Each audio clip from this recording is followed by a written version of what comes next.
सर्वे भवन्तु सुखिनः सर्वे सन्तु निरामयाः सर्वे भद्राणि पश्यन्तु मा कश्चित् दुःखभाग् भवेत्. May everyone be content.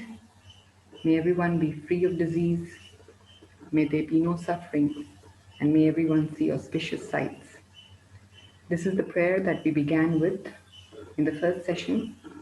And we realized that arm is the cause of all disease.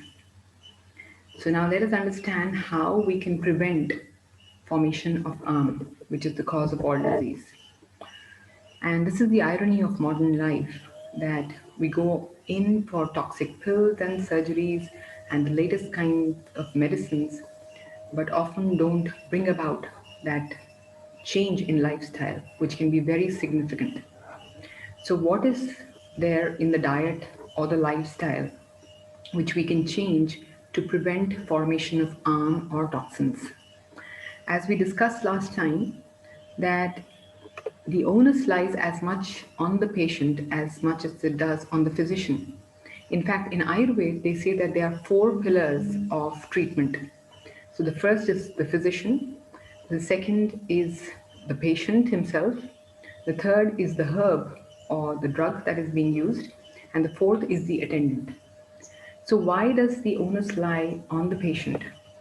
Because the patient has to take responsibility for bringing about change in his diet, his lifestyle, and changes in his emotional state. So let us see what is the role of each of these. So firstly, diet. So there's a saying that goes to say, when diet is wrong, medicine is of no use, and when diet is correct, medicine is of no need. So our food itself should be such that it gives us health, and we must avoid all that which brings about ill health. So it's not only about what we eat, but when we eat and how much we eat, which is all of significance. So again, coming back to the analogy of cooking in the pot, our digestion is very important because, as we discussed earlier, whatever we digest forms the body tissues. Whatever remains undigested forms toxin. And this is arm, which is the cause of all disease. So the stomach is like a pot. And just like we don't cover the pot to the brim, when we're cooking something, we will not fill it up to the brim. We usually fill it about 3/4. So Ayurveda gives us the same principle, that we must fill our stomach 3/4 and not eat to our fullest capacity. Now, how do we know that we've filled our stomach 3/4? Each time we're not going to put in an endoscope to see, is it 3/4? So Ayurveda says that when you experience the first burp while you eat, this means that you have filled your stomach 3/4. So if you look at the anatomy of the stomach here, the esophagus or the food pipe attaches about 1/3 or 1/4 down the level of the stomach. It doesn't attach right here on the top. So in fact, this part, this upper part, is called the fundus of the stomach. And you see this as a black air bubble in the chest X-ray. So this part of the stomach is actually filled with air. And then when we say that we fill the stomach 3/4, we're leaving this 1/4 empty for the movement of food. Just like we don't fill the pot to the brim when we are cooking, we leave about 1/4 empty so that we can stir and move the food well. In the same way, we must fill in the stomach only 3/4. And out of these 3/4, 2/4 should be filled with solid food and 1/4 should be filled with liquid. So if you have a lot of fluid in your diet, so you have soup or you have vegetable curry, then you probably don't need to drink any extra water with your meals. But if you're eating something that's totally dry, maybe like bread and a toast, So that means you need some liquid with it, you need some water with it. So we must always remember this proportion, and this is the proportion that has been mentioned for optimal digestion. So 2 parts of the stomach, 2 quarters to be filled with solid food, 1 quarter to be filled with liquid, and 1 quarter to be left empty for the movement of air. So if we stuff our stomachs completely to the brim, definitely we are going to create more arm because the digestion will be ineffective, and that will lead to development of arm. So this rule of 3 quarters applies to a healthy individual. So if your digestion is already compromised and you have arm in the system, you have poor digestion, then we will use the rule of 3 parts.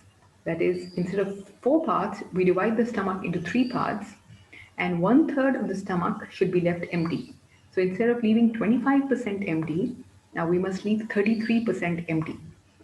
So we are putting less load on the system. And the other 2/3, we 1/3 should be occupied by food, that is solid food, and 1/3 with liquid. So you see that we are eating now only 33% solid. And here it was 50% solid. Now we reduce it to 33% solid if there is indigestion or arm. And 33% is liquid, and 33% should be left empty for the movement of air.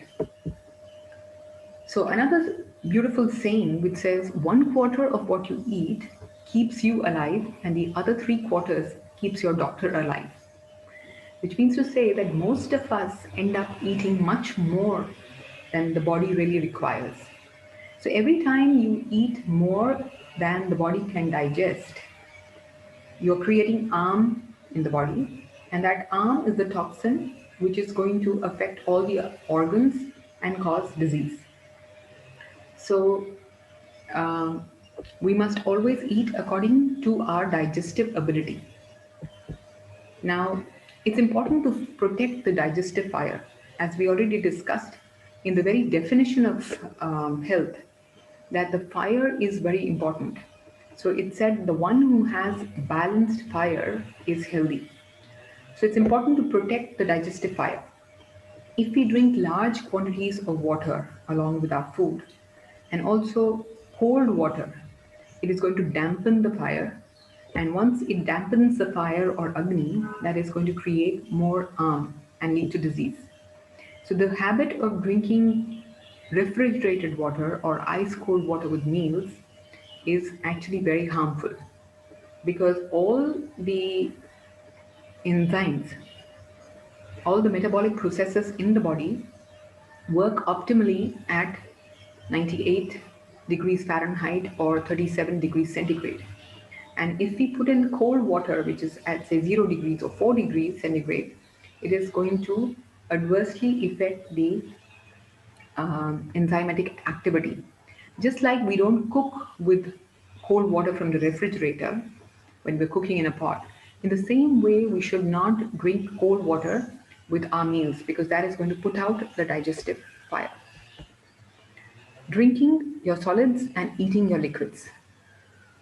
You might think that there's a mistake in this. No, but this is what Ayurveda says, that when you eat solids, say you are eating a chapati, eating a piece of bread, rice, etc., you must chew it so much that it becomes like a thin paste which can be swallowed, which can be drunk. So you're making it liquid. And similarly, when you are eating or drinking solids, liquids, you are actually eating them. That is, you're not gulping them down fast, but you're taking small sips as though you were eating the liquid. So you must drink your solids and eat your liquids.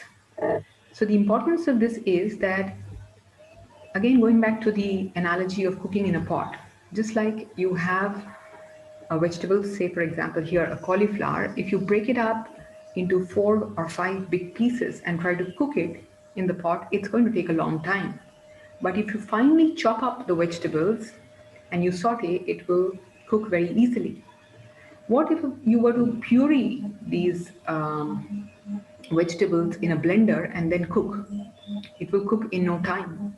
So, similarly, if we chew the food well and to the point that it becomes a very fine paste and we swallow the food is more likely to get digested because our intestines are very soft, they are muscular.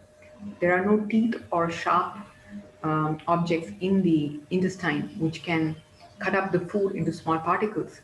So, by swallowing food fast without chewing adequately, we are overloading the intestines.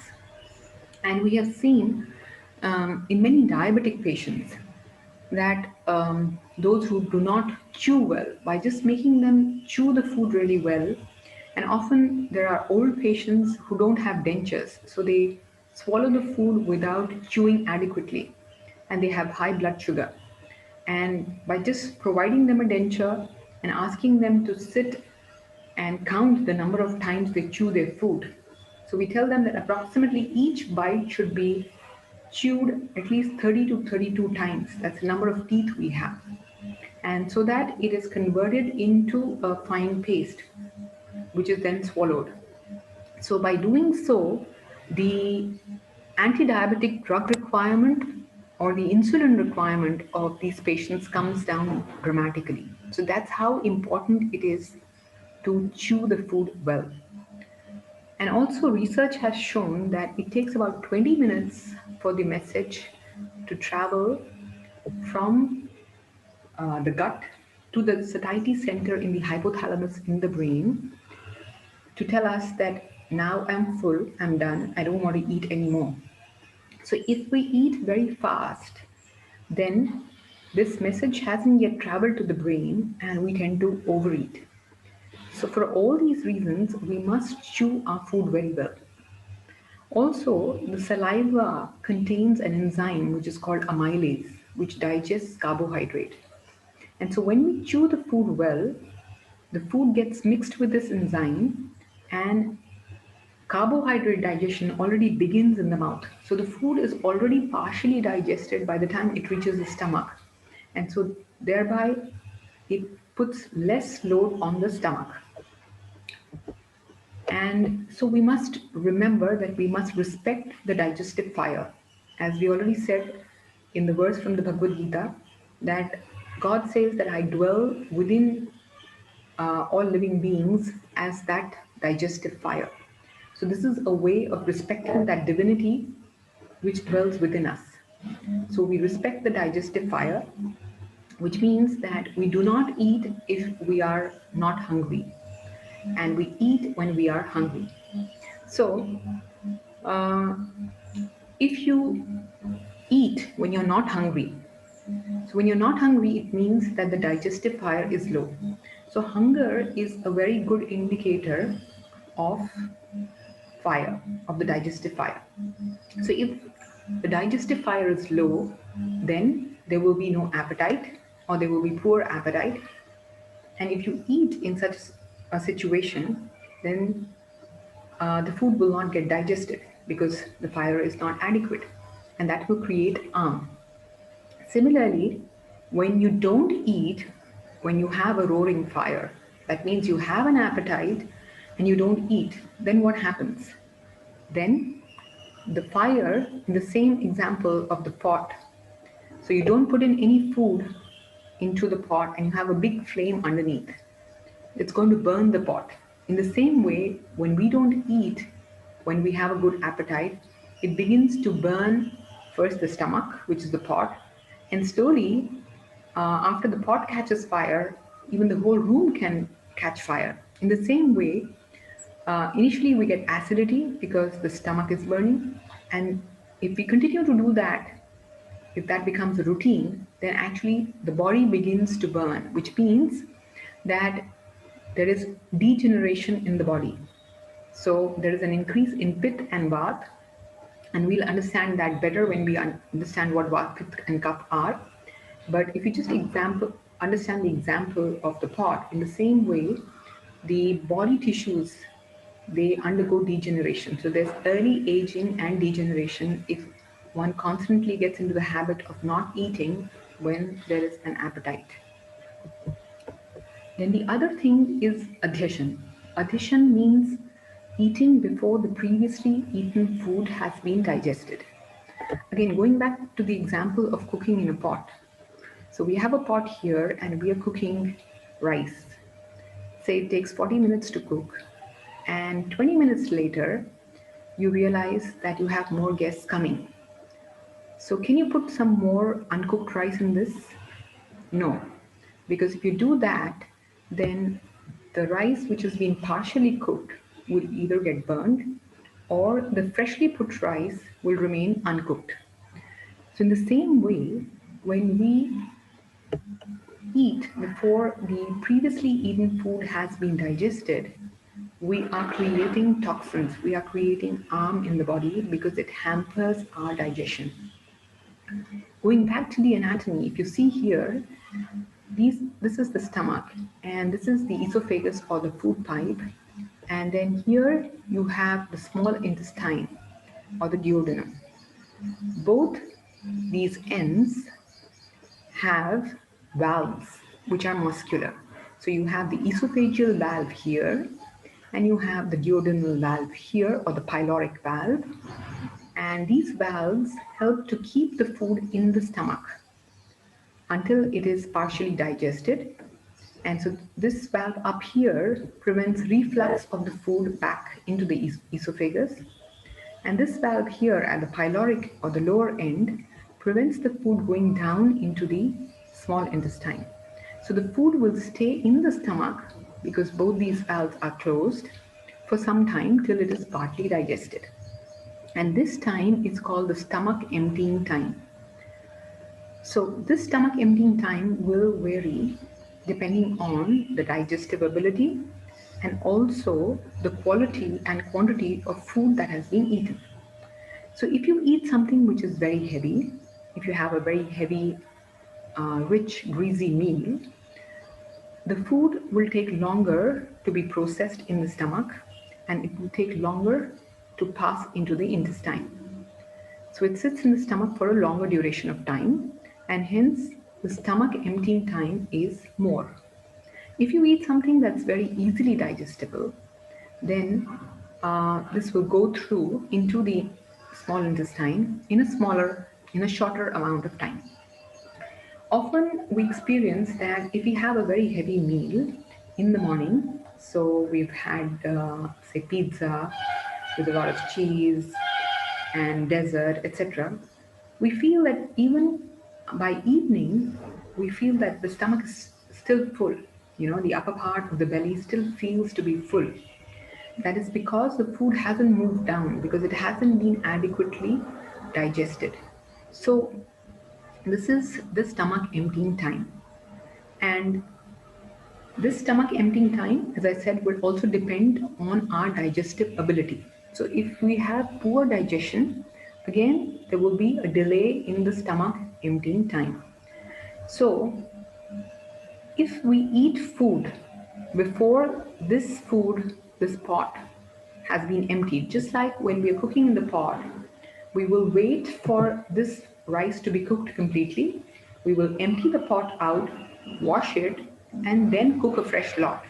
In the same way, when this food has been digested in the stomach, it will be passed down into the intestine, and only then can we eat the second quota of food. So munching throughout the day, just eating on the move before the previously eaten food has been digested is a cause of harm. Now, bathing. It is a tradition in India that we always bathe before a meal and not afterwards. And if you understand it in the Ayurvedic perspective, after you bathe, you would have all experienced that you feel hungry. So after you shower, there's an increase in the appetite and you feel hungry. That's because especially a cold shower will drive the heat inside and will ignite the digestive fire. And so that stimulates secretion of gastric juices and we feel hungry. And so the food is digested well. But what happens when we bathe after a meal? After a meal, if you bathe, then it actually dampens the digestive fire and will create indigestion and gas. So it's a good practice to bathe before a meal and avoid bathing after a meal. The next important thing is to focus on eating. Now, here in this image, not only the things that she's eating are not healthy, but also there's a lack of focus. So, Ayurveda says that we must always be focused on the process of eating. So, eating is actually like a sacred ceremony that is being performed. It's like a fire ceremony. So, if you've witnessed any of the fire ceremonies, a yagna, a havan, so there is the offering that is being made, and the Bhagavad Gita tells us that the offering that is being made is also that absolute, it is that God. The one who is taking the food is also God. The fire inside, which will process the food, is also God. So the one who is being nourished is God, the one who is nourishing is God, and the fire is also God.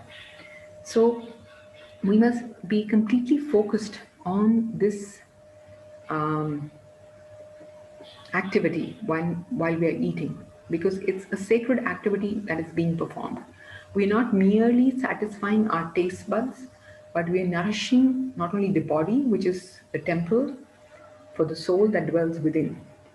And so you would have experienced, if for a moment you just close your eyes and just imagine something that you really like to eat, that you really relish, you'll notice that the mouth starts to water. And even though you have not seen that substance, you have not tasted the substance, you have not even smelled that food, but still the mouth begins to water. That is the power of the mind. So, if we have our focus, our attention on the process of eating, we are stimulating the salivary secretions, we are stimulating the gastric secretions, we are stimulating the peristalsis, and all this is going to help us in digestion. And also, if we are focused on our eating, we will know when we experience the burp.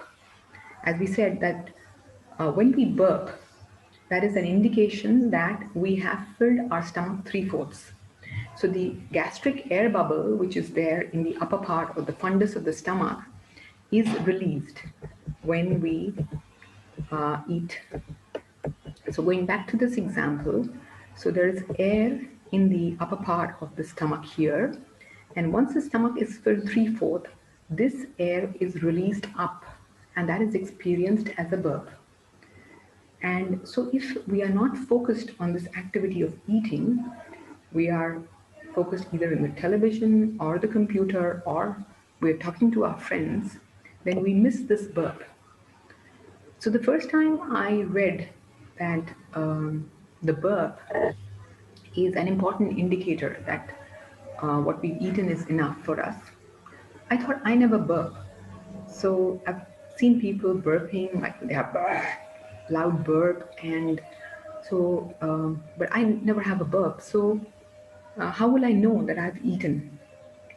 So the loud burp that we often hear is a burp of indigestion. And here the burp that is being spoken of is not that burp. This is a very subtle burp, which is usually not audible to the person sitting next to you. And it can also be missed by the person himself if the person is not attentive. So if you don't have your focus on eating, like here, you will easily miss that burp and you will tend to overeat.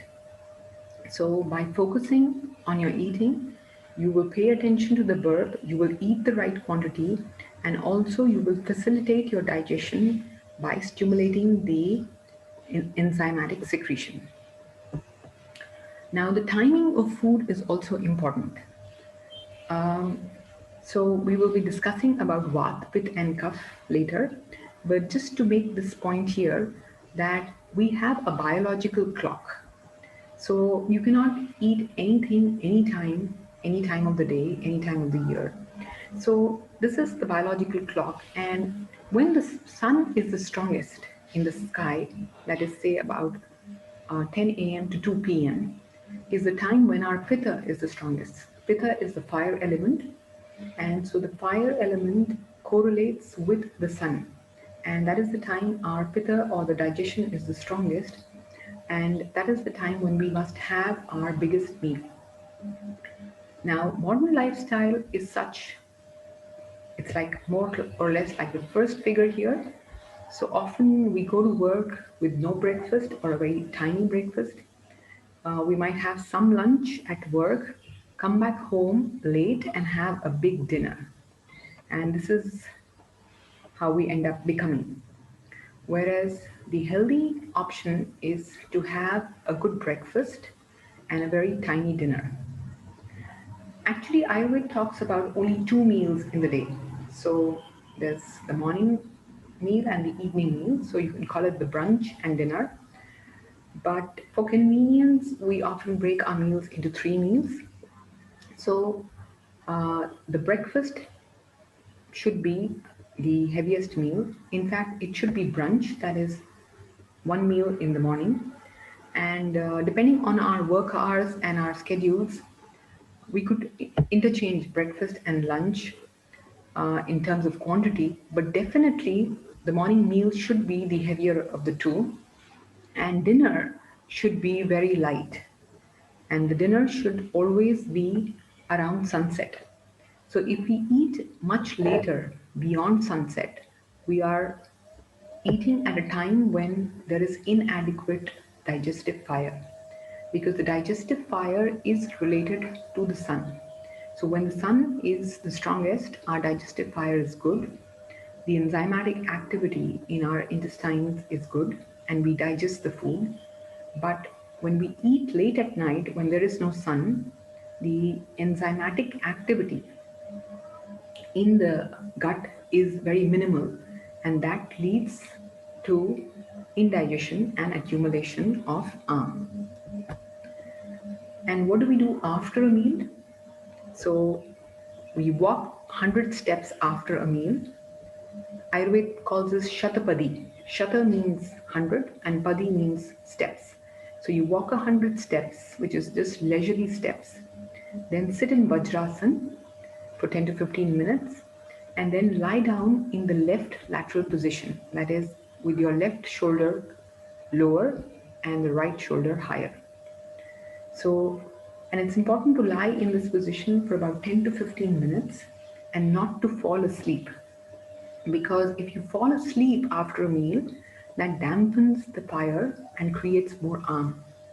So we just lie down, and this helps to stimulate the gastric juice secretion, and also anatomically this is the correct position, because the stomach, going back to the image of the stomach, this is the lesser curvature here, this is the lesser curvature, and this is the larger greater curvature.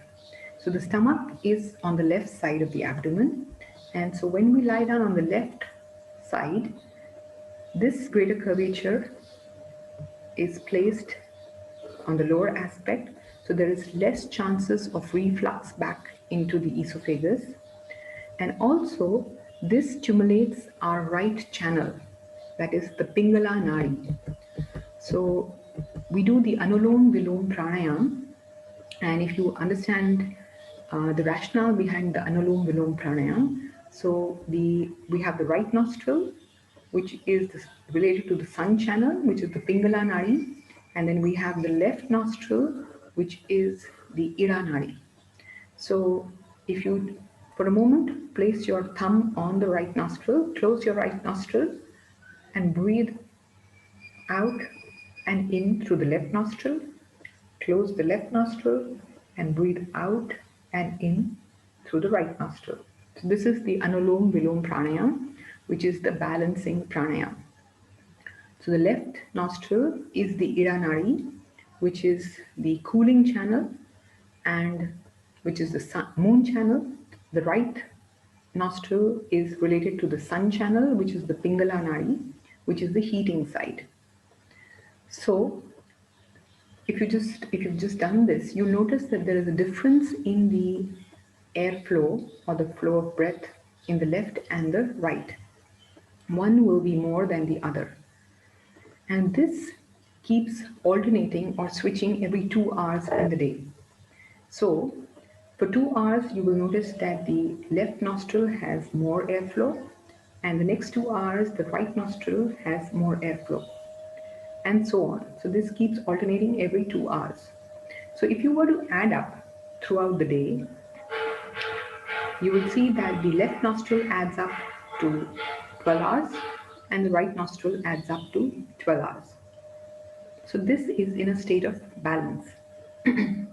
But sometimes, if you notice that the left nostril is more open throughout the day as compared to the right, there will be more cold in the body because the left is the moon channel. And so if this is more patent, then it leads to coolness in the body. And similarly, if the right nostril is more patent, then it leads to more heat in the body. And so this creates imbalance, and that's how we develop diseases of either cold or heat in the body. So when we lie in the left lateral position, we are stimulating the right channel. So if you lie on your left side, the right nostril will be higher. And because the right nostril is higher, it opens up. You would have all experienced, if you have a cold and you lie on your left side, the right nostril is higher and that opens up. Similarly, if you lie on your right side, then the left nostril is higher and that opens up. So after a meal, we want to stimulate the right channel, which is the Pingala Nadi or the sun channel. And so if we lie down in the left lateral position, not only anatomically it favors the stomach and prevents reflux of food into the food pipe, but also it stimulates the right nostril, the right channel, and that increases the digestive fire because that is the sun channel. But again, it's important to remember to not sleep in this position. It is just a period of rest. And if we fall asleep, then that actually leads to dampening of the Agni or the fire, and it creates more harm. So you would have experienced that if, especially after a large meal, if you fall asleep during the day, when you wake up, you don't feel refreshed. In fact, you feel that the body is aching, the nose is blocked, the mind feels foggy. All these are symptoms of harm. So you walk 100 steps, sit down in Vajrasan, lie down in the left lateral position, rest for 10 to 15 minutes. So this is what you should do after a meal to stimulate digestion. Now, refined white flour is one of the most important contributors to the formation of arm in this current century. And more and more people have been consuming not only wheat but also refined white flour, and this in all these various forms, and that creates harm. So why? What is this dark side of the white flour? Now this is a kernel of wheat. So a grain of wheat, here you see that the outer coat, which is called the bran, contains a lot of fiber, which is good for digestion, also contains vitamin B complex, whereas the inner part here in white is called the endosperm, and it contains a large concentration of gluten. It contains minimal or no fiber, and it contains a lot of gluten. And then here you have the germ, which is rich in vitamin E, from where the grain germinates. Now, white flour is basically a concentration of the endosperm without the bran and the germ. So if you consume white flour, you're basically consuming the endosperm, which is concentrated gluten. And we all know that gluten has been implicated to be a cause of allergy and inflammation. So that is one reason why we should not consume white flour. And the second reason is that because it lacks the fiber, which is basically present in the bran, so there is a tendency to develop constipation when you eat this. And the third reason is that refined white flour is bleached with chlorine oxide, and that's how it becomes white. And this chlorine oxide produces alloxan. And this alloxan is a chemical which damages beta cells of pancreas, leading to insulin dependent diabetes. And we've been seeing an increase in the incidence of diabetes in the last century. And this is one of the reasons. So, alloxan, this chemical, is used to induce diabetes in guinea pigs and rats when they study new pharmaceuticals. So, when they want to experiment with a drug, a new anti-diabetic drug, they experiment in these animals, and these animals don't have diabetes naturally. So first, they need to induce diabetes in these animals in order to test the drugs. And the chemical that is used to induce diabetes is alloxan. So if you're consuming refined white flour, you're actually consuming alloxan, which is damaging the pancreas. So an alternate could be multigrain bread, but it's important to know really what the percentage of the various grains is in the bread, because many times multigrain breads also contain a large quantity of refined white flour in addition to the other grains. Now, processed cheese is another important factor which leads to processed cheese is very heavy to digest, and with the limited digestive ability and limited physical activity, processed cheese will not be digested in the body, and this will again lead to So, especially if you have a weak liver, it's good to avoid processed cheese.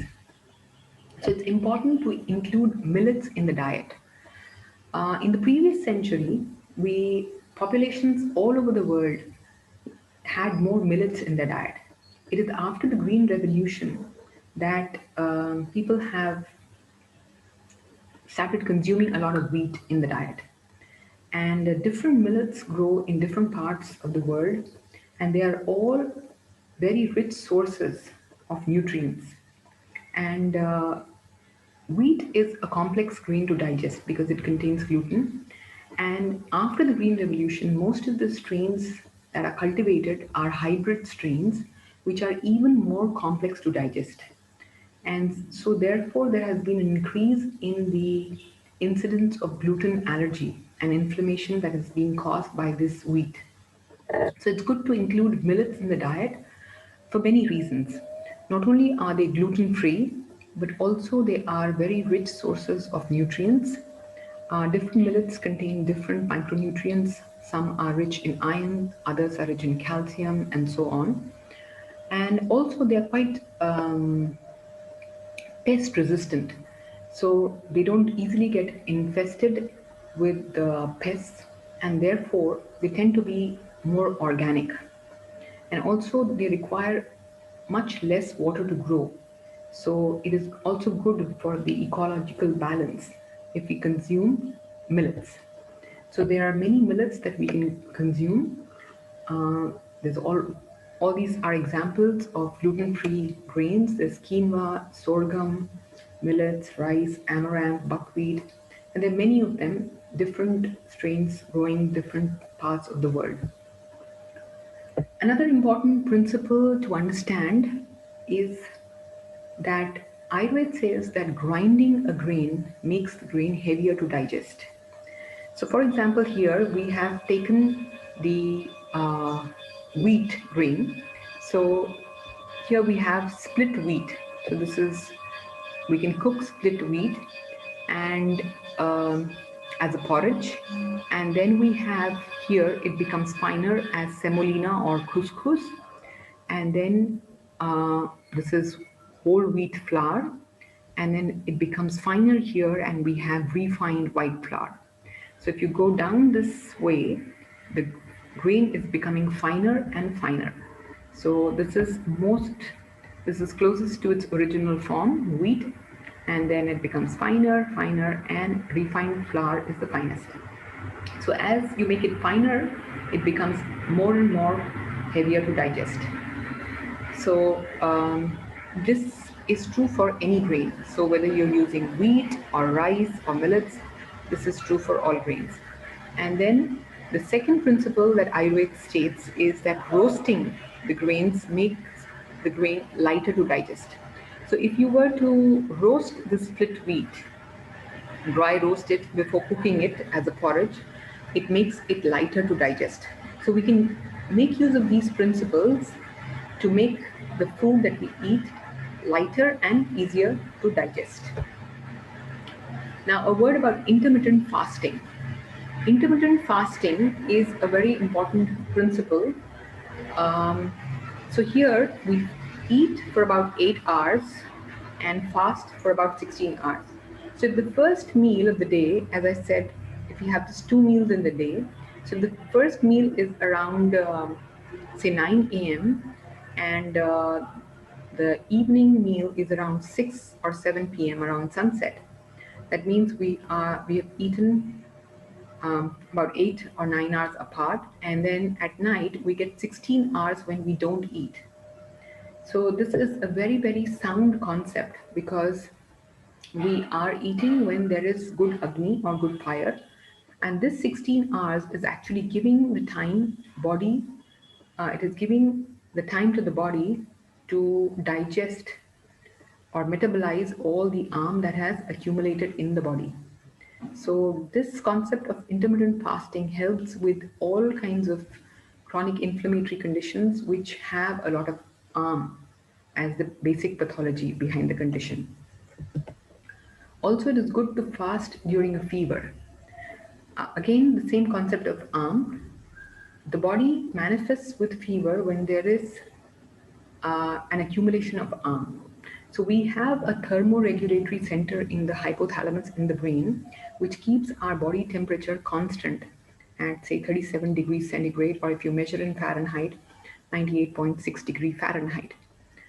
When the body accumulates a lot of arm, then the body uh, tries to digest this arm by resetting the thermostat in the hypothalamus, the thermoregulatory center in the hypothalamus, to a higher temperature so that the arm can be digested.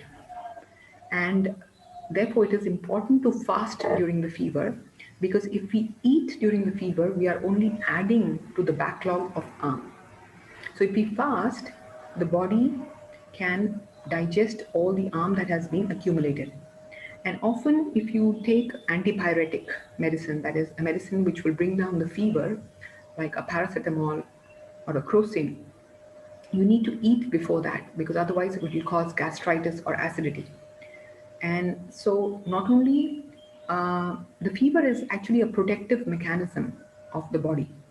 So we are actually breaking the protective mechanism of the body by bringing down the fever, because even modern research has shown that when the body temperature is higher, the phagocytes or the neutrophils, the WBCs, the cells which actually engulf the bacteria or the virus, they work better. So the phagocytic activity of these white blood cells is better at higher body temperature.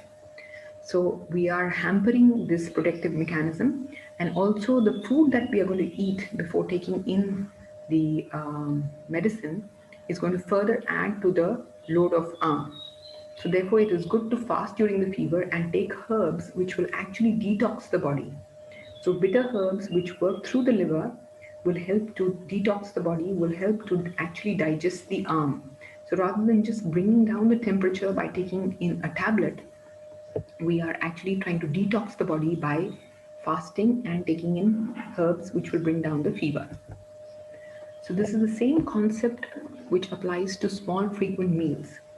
Dietitians these days often advise small frequent meals, and to a certain extent this principle is scientific. That is, when we have poor Agni, when we have low fire, So just like if you have a small fire in a fireplace and you put in a large log of wood into that fire, it will actually put out the fire.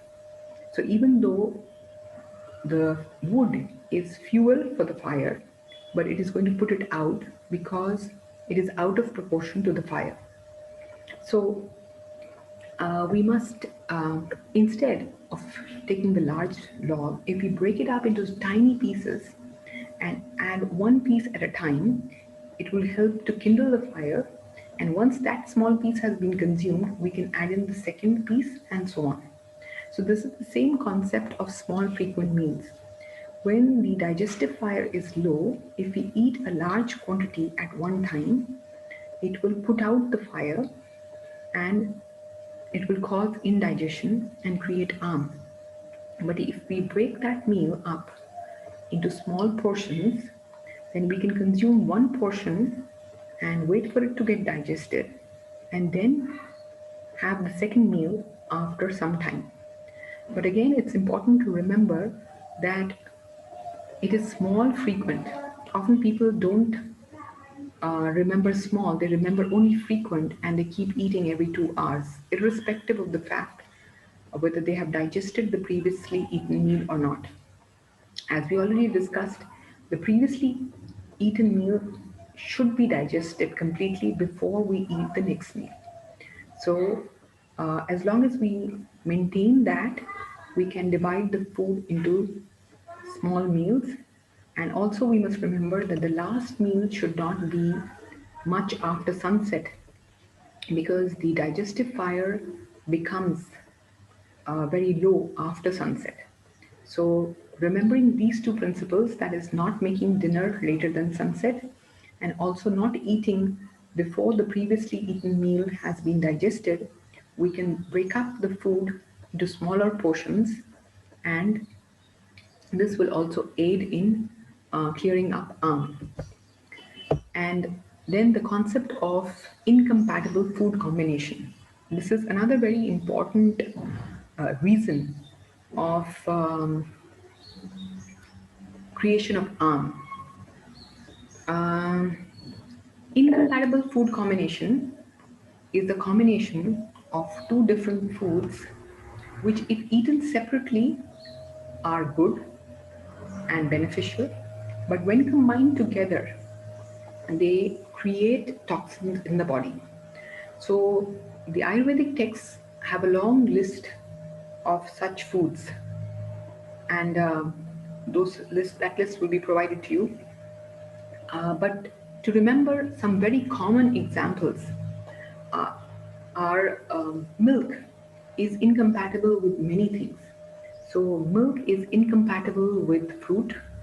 So a fruit salad or a smoothie, a milkshake is an example of a incompatible food combination. Similarly, milk is incompatible with anything that is sour. So you cannot be eating something that is sour and then sipping milk with it. Similarly, milk is incompatible with non-vegetarian food. So you cannot be having milk with something that contains mutton or fish.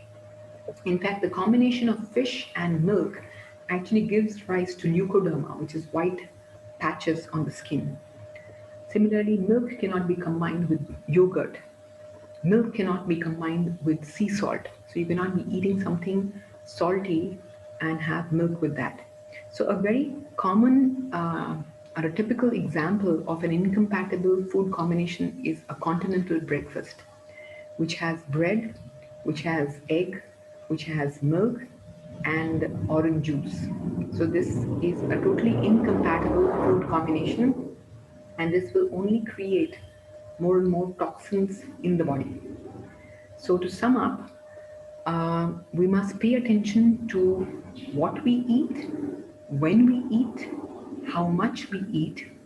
And so if we eat when we are hungry, we are actually providing fuel to that fire and we are building our body tissue. And when we eat when we're not hungry, we are building up more and more or toxins in the body. And how do we know we are hungry? We know we are hungry when The previously eaten food has been digested and we have a good appetite. And also, when the right nostril is more patent. Sometimes you might just have a mental craving for a food. So, even though the body is not hungry, the body is not demanding the food, but we just have a mental craving and we want to eat. So, a good objective indicator is that the right nostril should be more patent. So, if the stomach feels light and the right nostril is more open than the left, it means that the body is hungry and it's time to eat. Sometimes, when the left nostril is more open or patent, and you kind of imagine that you're hungry, it's actually not an appetite, it's basically thirst, which is being misinterpreted as hunger. So, at that time, the suggestion would be to just drink some water and see. Most often, drinking water will satisfy that urge, and you will not really need to consume any food because that's just thirst which is being misinterpreted as hunger. So, hope that all these tips will help you to reduce the level of arm in the body, to help to prevent creation of arm, and hope you all stay very healthy. And we'll see you soon in the third session. Namaste.